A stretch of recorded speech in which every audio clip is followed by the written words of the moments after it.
Hi, and thank you for joining me. So, in this video, I'd like to talk to you about all of the ways that are available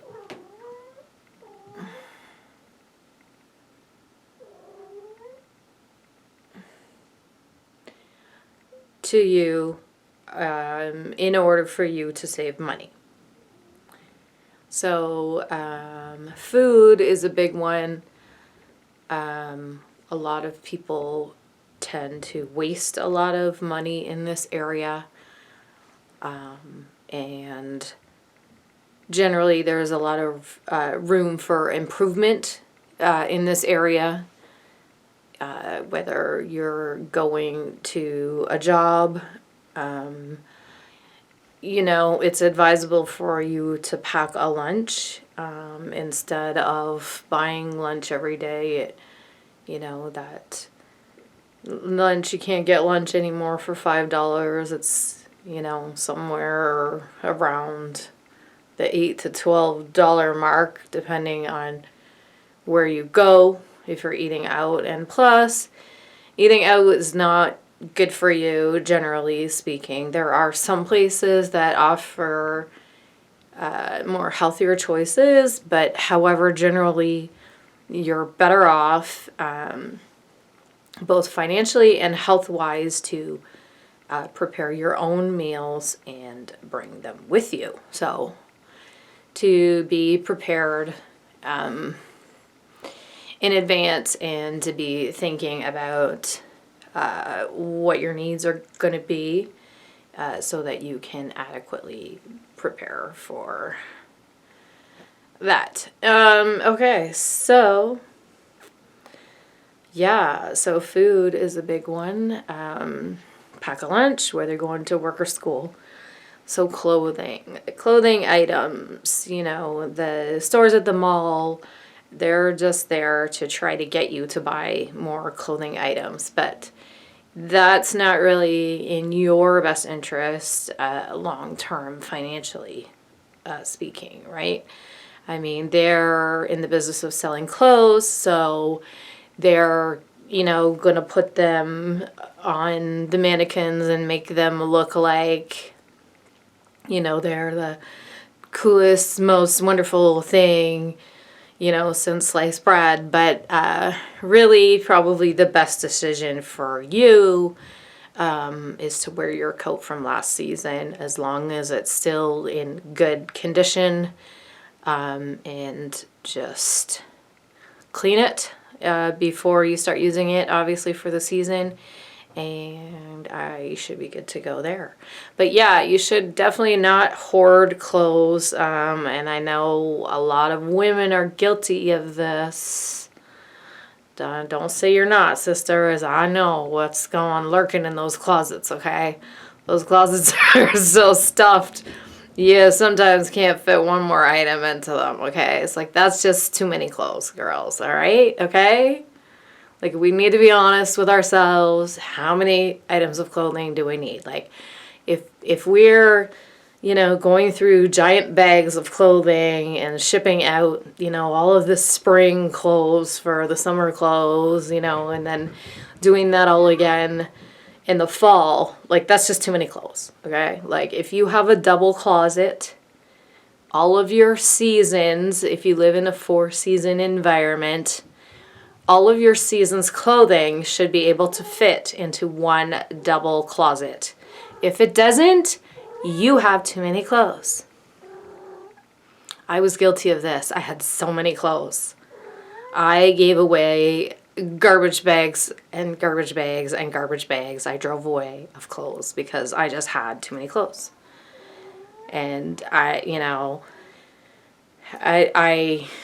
it wasn't that I had a shopping addiction, because I didn't. At least I didn't see it that way. However, I just seemed to accumulate all of these items of clothing that,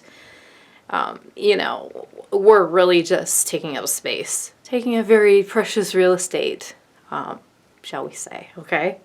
So yes, don't hoard clothes or shoes. I know. Y'all got too many shoes, too. Okay, so you need to deal with that shoe situation and give some of those shoes away. Bless somebody else with those shoes that you never wear, girl. Do it. Do it. Like, do it this weekend, do it tonight, whatever. Just do it, okay? You'll feel so much better when you have space in your closet. Plus, when you have space, then new things can come into your life. I'm not saying that you have permission to go and buy another pair of shoes. I'm just saying, when you leave that empty space, there's empty possibilities there too. Okay, anyways, so another big place that you can save money is on your rent or mortgage. If you rent an apartment, maybe you could think about scaling down or sizing down, or renting with a roommate, or renting maybe just one room in a house instead of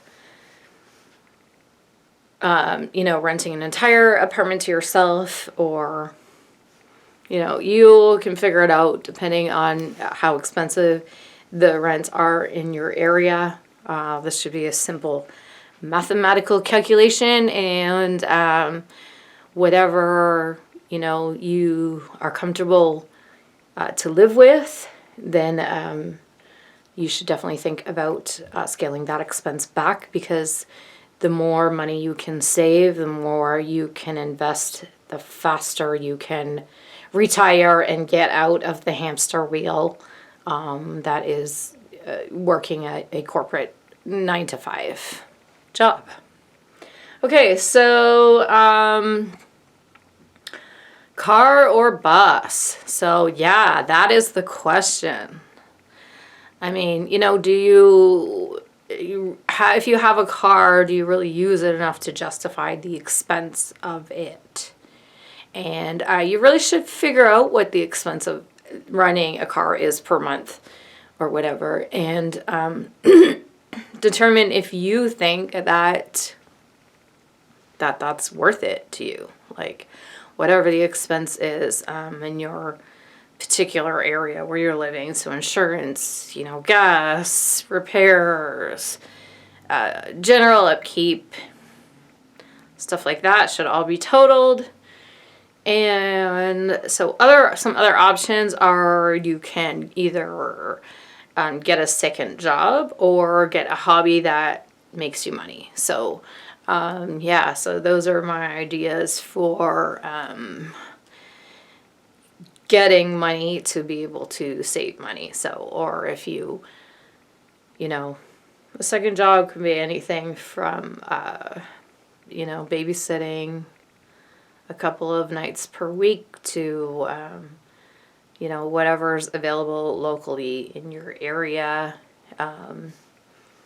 I would check out the classifieds, or even just go in and talk to local businesses and find out what kind of help that they need, and see if you can fit maybe something like that part-time into your schedule, or some other form of employment to give you some money to put away.